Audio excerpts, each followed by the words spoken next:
జిందాబాద్ జిందాబాద్. ఇవ్వాలి కనీస వేతనాలు ప్రతి మున్సిపల్ కార్మికులకు 26,000 రూపాయలు. 26,000 రూపాయలు. 26,000 రూపాయలు.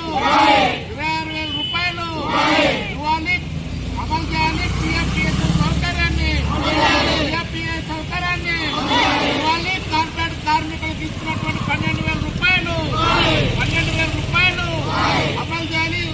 నేరుగా వస్తున్నటువంటి 12,000 రూపాయలు వెంటనే 12,000 రూపాయలు వెంటనే వస్తున్నాలి. మున్సిపల్ కార్మికుల ఐక్యత. మున్సిపల్ కార్మికుల ఐక్యత. పర్మనెంట్ చేయాలి. అర్హత గల మున్సిపల్ కార్మికులను పర్మనెంట్ చేయాలి. మున్సిపల్ కార్మికులను పర్మనెంట్ చేయాలి. మున్సిపల్ కార్మికులను